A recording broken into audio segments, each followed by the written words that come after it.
વિસનગર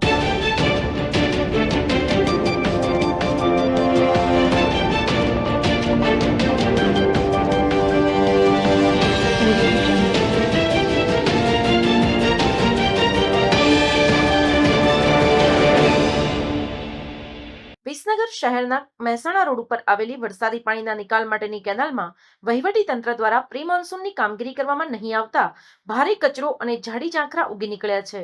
દર વર્ષે ચોમાસાની શરૂઆત થઈ જાય તે પહેલા જ આખા ગામના પાણીનો નિકાલ કરતી આ કેનાલની સફાઈ કરવામાં આવે છે, પરંતુ હાલના આ કેનાલમાં ભયંકર ઝાડી ઝાંખરા ઉગી નીકળ્યા છે અને કચરાના ઢગલા પડી રહ્યા છે. જો વિસનગર શહેરમાં એક જ રાતમાં 5 ઇંચ વરસાદ તૂટી પડ્યો તો શું હાલત થશે? તો વહીવટી તંત્રએ ગંભીરતાથી આ બાબતે કોઈ કાર્યવાહી કરવી જોઈએ અને જ્યારે વરસાદ આવે છે ત્યારે આખા વિસનગર શહેરના પાણીનો નિકાલ કરતી આ કેનાલ તાત્કાલિક અસરથી સાફ કરવી જોઈએ તેવી લોકોમાં ચર્ચા ઉઠી છે. સમાચાર અને જાહેરાત માટે સંપર્ક કરો પ્રકાશ સોની 94 294 35 034, અલ્પેશ બારોટ 93 774 26 544. વિસનગર કે ન્યૂઝ.